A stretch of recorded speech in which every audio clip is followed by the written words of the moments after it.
I've moved out, so your house is gone. It must be tough without a place to call home. But hang in there, my mother-in-law cheerfully announced over the phone. I responded with a disinterested, Enjoy your life in your new home, she continued.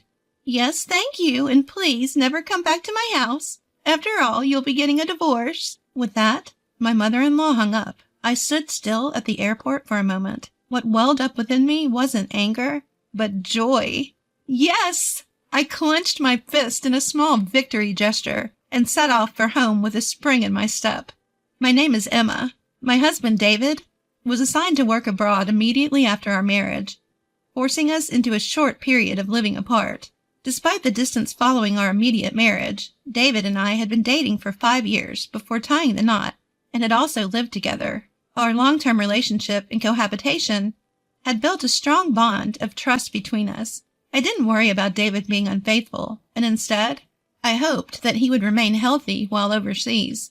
Our days should have continued in this calm, yet sometimes lonely state. But the problem arose when my mother-in-law decided to move into our house. My mother-in-law, married since David was a child, is now single.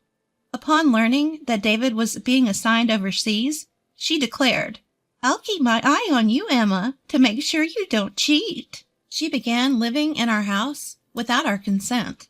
Apparently, she was cheated on and subsequently abandoned by my father-in-law, whose whereabouts are unknown. To prevent David from experiencing the same thing, she decided to monitor me, but the constant surveillance made life unbearable. Desperate, I turned to David for help. He repeatedly urged his mother to leave, but she refused to listen. David trusts you too much, Emma. I can tell. A woman like you will definitely cheat. She accused baselessly, giving me a headache every day. Regardless of what I did, she linked it to infidelity. My mother-in-law wouldn't even prepare dinner for me. She would cook for herself using food from the fridge, but never left any for me. Moreover, she didn't go grocery shopping herself. She used the ingredients that I had bought for my cooking, leaving me at a loss when I came home and found that the groceries I thought were in the fridge were gone. Of course, I complained about this, but my mother-in-law either didn't care or didn't listen.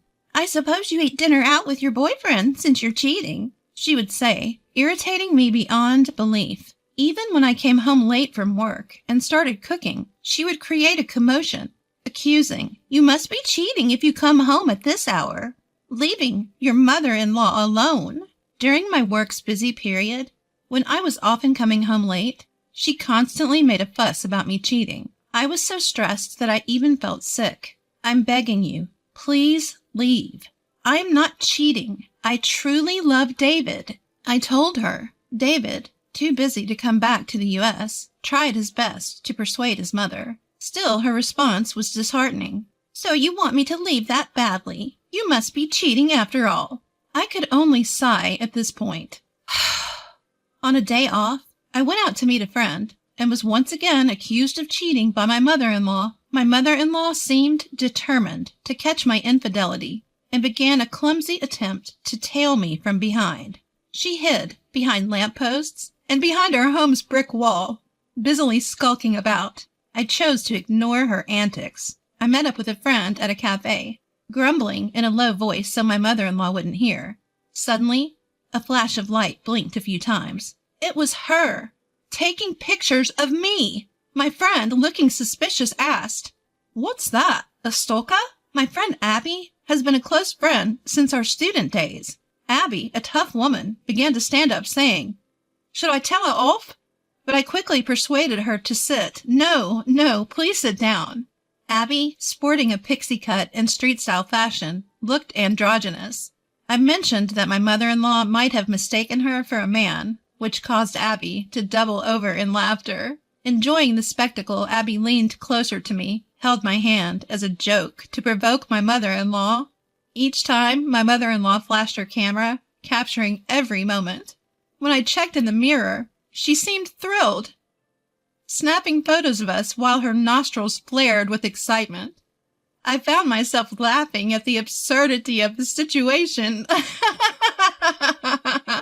Having witnessed my mother-in-law's silly antics, I managed to let off some steam and went on to do a little shopping with Abby before we parted ways.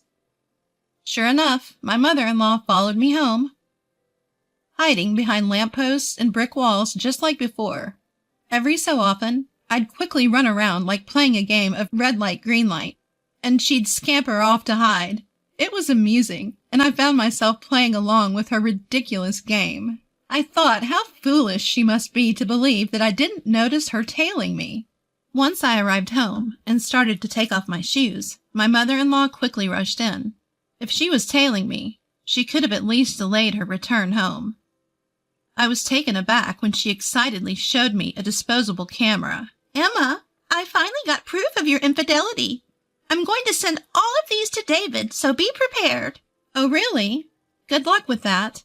She didn't like my nonchalant response and spent the rest of the time buzzing around me like a nagging child. "Are you okay with this? It's proof of infidelity.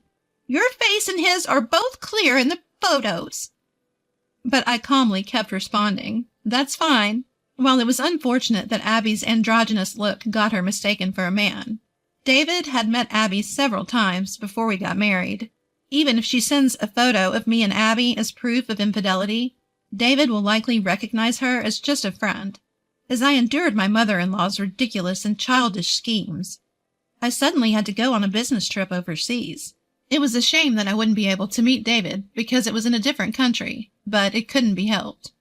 I informed my mother-in-law, who I live with, about my business trip, although I didn't ask for her input.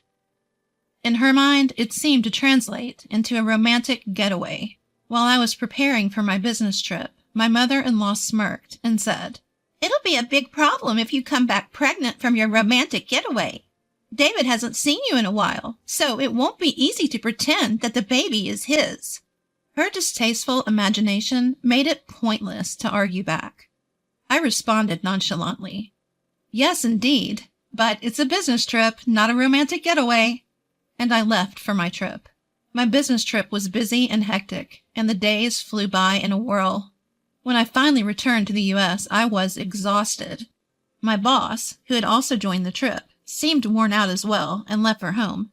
I had planned to buy some duty-free sweets before going home, so I took a break on a bench. At that moment, my phone rang. It was a call from Abby, and she told me something surprising. Emma, welcome back. There's something I need to tell you. Your mom came to the company our family runs." "What?" The company run by Abby's family isn't the type that ordinary people visit. When I learned that my mother-in-law had gone there, I felt my blood boiling. Abby told me how she handled my mother-in-law and asked me if she went overboard. I replied no, I think it was just right. After laughing and ending the call with Abby, it was just about time to leave when I got another call from my mother-in-law. "Emma, you should be back from your trip now. Did you enjoy your affair trip?" It wasn't an affair trip, and I didn't particularly enjoy it because I went there for work. "Well, I've already sent David the evidence photos." I simply responded with, "I see," to my mother-in-law, who seemed pleased with herself. Ignoring my indifference, she just kept on talking. "Actually, I moved, so your house is no longer there. I sold the old house, so you must be struggling without a place to go back to, but hang in there." I gave an uninterested "huh" to my mother-in-law, who happily laughed as she said this. "Enjoy your life in your new house." "Thank you, and please never come back to our house. After all, you're going to be divorced soon." I stood in the airport for a while after my mother-in-law hung up. What gradually filled my heart was not anger, but joy. I did it! I made a little fist pump and started my journey home with a light step. Of course, I was returning to the house my mother-in-law said she had sold. The furniture was probably taken out by my mother-in-law. Although a lot of things were gone, I accepted it as a severance fee. I immediately called a locksmith to replace the front door lock, so that my mother-in-law could not get in even if she returned. Then, I lay down in the living room, comfortably, celebrating the freedom I had finally attained. I made another fist pump inside the house, shouting, "I did it!" The next day, I got a call from my mother-in-law. "What's wrong?" I asked her, maliciously, as she spoke in a flustered manner. She was trembling as she said, "Actually, I thought I sold the house, but it turns out I didn't. It seems I borrowed money without realizing it. Debt collectors are coming, and it's really scary." That must be terrifying, because the company she unknowingly visited, thinking it was Abby's parents, was on the surface a real estate company, but its hidden side was a loan sharking business. According to Abby, they had told her repeatedly that the house couldn't be sold. The house was in David's name, so she couldn't just sell it on her own. Having been turned down by all the real estate agencies she went to, she ended up at the company Abby's parents ran. To her desperate plea to sell the house, they gave her a promissory note for a large amount of debt to sign. But she thought she was selling the house and signed it without reading the content. The document seemed to obligate her to repay $1,000 every day. She managed to pay off the debt collectors for today, but she doesn't have the means to prepare $1,000 every day from tomorrow on. So she came crying to me. "Please, Emma, you have to help me. The debt collectors are pounding at my door from dawn. It's terrifying. I can't sleep well, and I don't have much money. I used the money I borrowed to buy a new house, so I don't even have any savings left. I know what. Please, transfer $10,000 to my account every week until I've paid off the debt." Do you think there will ever come a day when you can pay off the company's debt? I don't think it will. Even if you combine my income with David's, it's impossible to transfer $10,000 every week. I'm sorry, but your only choice is to work hard and earn it yourself. What? As if there's a day job out there where I can earn $1,000 every day. Well, why don't you try talking to the company you borrowed money from? They might be able to introduce you to a good job. I meant it as a joke. But my confused mother-in-law said, "Really? Then I'll go and see." And she hung up the phone. I thought to myself, oh dear. There was no stopping my mother-in-law now. I heard from Abby later that my mother-in-law suddenly showed up at the company and said, "I have no choice but to work because I have no money. Is there a simple and easy job where I can earn more than $1,000 a day?" Abby and her team did find my mother-in-law a job, a company where many people sleep in dilapidated shacks that serve as employee dormitories. In that company, they work tirelessly day and night, doing quite a bit of physical labor. Even elderly people are made to work relentlessly. So my mother-in-law seems to be working herself to the bone. The dormitory for the workplace is inside a network lined with barbed wire, reminiscent of a prison, and the employees are blindfolded and transported to and from work in a van, so they are forced to work without even knowing where they are. She'll be free once she can pay off the debt. That is, if the day ever comes. Abby, who said this with a smile, is a dear friend of mine, but I hope she'll forgive me for feeling a little scared. Several weeks after my mother-in-law disappeared, David's overseas assignment ended, and he returned home. When I told David what had happened, he only said, "There's nothing we can do about my mom. All we can do is wish her a long life from afar." It seems David never really liked his incomprehensible mother from when he was a child. He tolerated her because she was his mother, but it seemed that David had completely lost patience with his mother, who continued to suspect me, his wife, of infidelity. When I asked David if he had received the so-called evidence photos of my infidelity, he said, "Oh yeah," as if he had just remembered, and handed me a photo from his bag. "That's Abby, right? I have no idea why she would assume this was proof of infidelity. I actually had a huge fight with my mom over the phone. I told her I would cut ties if she kept suspecting you, Emma, but she just wouldn't listen, and it really annoyed me. But I thought this was a good picture, so I brought it home." True, my mother-in-law might have had a knack for photography. What a waste. The photo of Abby and me taken from behind by my mother-in-law, paired with the beautiful scenery, had a sense of style, as if it were a page from a photo album. It was kind of funny how Abby was playfully making a peace sign behind her back. It was just so Abby. We owe Abby a lot. We should pay her a proper visit sometime soon. Just make sure you don't sign any documents she might try to get you to sign. I'll never sign any document that Abby gives me.